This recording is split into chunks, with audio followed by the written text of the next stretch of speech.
সকালবেলা ঘুম থেকে উঠে ফ্রেশ হয়ে লাল চা আর বিস্কুট নিয়ে বসে পড়লাম সকালের নাস্তা করার জন্য হালকা পাতলা। হ্যালো এভরিওয়ান, আসসালামু আলাইকুম। আশা করি সবাই ভালো আছেন। আলহামদুলিল্লাহ, আল্লাহর রহমতে আমিও ভালো আছি। ওইদিকে আবার বাবা একদম ফ্রেশ ফ্রেশ গরুর মাংস কিনে নিয়ে আসছে সকাল সকাল বাজারে, যে একদম সকাল 8:30-এর মধ্যে এত পরিমাণের ভালো মাংস নিয়ে আসছে আজকে বলার বাহিরে। একদমই কোনো পরিমাণে চর্বি ছিল না।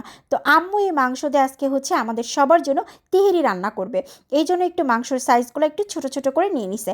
একেবারে আবার বেশি ছোটও করে না, একদম মিডিয়াম সাইজের মতনই রাখছে যাতে খেতে খুব বেশি মজা লাগে। তারপরে আম্মু খুব সুন্দর করে মাংসগুলো ম্যারিনেট করে প্রায় 2 থেকে 2.5 ঘন্টা মতো রেখে দিবে, তাহলে মাংসটা খুব সুন্দর তাড়াতাড়ি কুকও হবে এবং মাংসর ভিতরে খুব ভালো করে মশলাগুলো ঢুকে যাবে। যাই হোক, ওইদিকে আবার আম্মু এখানে মশলা সুন্দর করে মাখামাখি করতেছে। এইদিকে আমি কিচেনে সব কিছু দেখে এসে চলে আসলাম একটু কেক খেতে। কেক কিন্তু আমার অনেক বেশি ফেভারিট, যদিও আমার মিষ্টি জাতীয় কোনো জিনিসই তেমন একটা পছন্দ না, শুধুমাত্র কেক আর চকলেটটা অনেক বেশি ফেভারিট। কেক তো আমার থেকেও বেশি পছন্দ করে নাফিসা বুড়ি এবং মেহেজাবিন, প্রচুর পরিমাণের পছন্দ করে।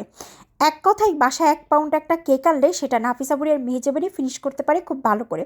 এদিকে আবার কিচেনে এসে দেখি যে আম্মুর মাংস প্রায় 2 ঘন্টা 30 মিনিট খুব সুন্দর করে ম্যারিনেট করে রেখে দিয়েছিল, এখন রান্নাবাড়া বসাই দিবে। ওইদিকে আবার নাফিসা বুড়ির সাথে দুষ্টুমি করতেছিলাম। এটা 4 অক্ষর লেখা। যখন নাফিসা বুড়ির জন্মদিন ছিল 4 বছরে, তখন এটা কিনে নিয়ে আসা হয়েছিল, বাট কখনোই এটার জ্বালানোও হয় নাই, কিচ্ছু করা হয় নাই, এভাবেই ছিল। অনেক দিন পর যখন ওর সব খেলাবার পাতিল থালবাটি সব কিছু বের করছে খেলাধুলা করার জন্য, তখন দেখে যে এই 4 বছরের মোমটা। আমি বললাম, আসো আমরা বসে বসে একটু দুষ্টামি করি তোমার এই মোমটা নিয়ে। এদিকে আবার সে তার পুতুল নিয়ে খুব খেলাধুলাতে ব্যস্ত, কারণ সে পুতুল পাইলে আর কিছুই লাগে না, সে একটা পুতুল পাগলি। এটা তো আপনারা অলরেডি সবাই এতদিন ধরে জেনেই গেছেন।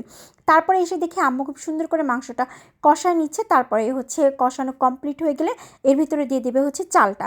যদিও আমি কিচেনে এসে একটু একটু করে ক্লিপ নিছি আপনাদের জন্য, যদি আপনারা কখনো আমার আম্মুর হাতের তেহেরির ভিডিওর পুরো রেসিপিটা চান, অবশ্যই আপনাদের সাথে শেয়ার করব, তার জন্য কমেন্ট করে জানাবেন।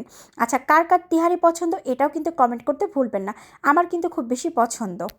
এদিকে প্রায় রান্না করা প্রায় শেষের দিকে, আর একটু দম দিয়ে রাখলে একদম ভালোভাবে পারফেক্টভাবে কুক হয়ে আসবে। আম্মু আবার এইদিকে বললো যে উপর থেকে একদম পেঁয়াজের ব্রেস্তাগুলো দিয়ে আর একটু সুন্দর করে দমে রাখবে, তাহলে আরও ভালোভাবে কমপ্লিট হয়ে যাবে। এইদিকে আবার হুট করে মেহেজাবিন চলে আসছে স্কুল থেকে। আসার পরে মেহেজাবিন দিতেছে ফর্মগুলো। আর আজকে মেহেজাবিন স্কুল থেকে আসতে অনেক বেশি দেরি হয়ে গেছে। তার কারণ এই যে ওর স্কুল থেকে ফর্ম দিয়েছে, এই ফর্মগুলো খুব সুন্দর করে কমপ্লিট করে আবার জমা দিতে হবে আগামীকালকে। এইদিকে আবার মেহেজাবিন আসার কিছুক্ষণ পরই আমার কলেজের টুকরা ভাইগনা চলে আসছে বাসায়, নাইয়ান।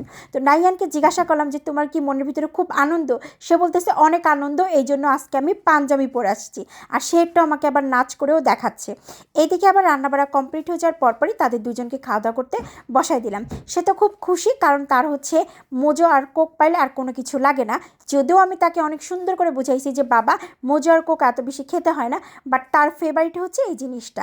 ওদের সাথে সাথে আমিও খাওয়া দাওয়া করতে বসে পড়লাম, কারণ আমার বড় ভাই না আমাকে ছাড়া একটু খাওয়া দাওয়া করবে না, বারবার বলতেছে তুমি আমাদের সাথে বসে পড়ো। ওহো, এর ভিতরে আম্মু কিন্তু কাবাব করেছিল, ডিম করছিল। তিহারির সাথে কিন্তু কাবাব আর ডিমটা অনেক বেশি ভালো লাগে আমার কাছে। কার কার ভালো লাগে এটাও কিন্তু জানাই দিবেন অবশ্যই। তারপর লাস্ট ফিনিশিংয়ে আমি একটু মোজো খেয়ে নিলাম, যদিও আমি একদমই কম খাইছি, আমার প্রচুর পরিমাণে গলা ব্যথা এবং হালকা হালকা ঠান্ডাও লাগছে।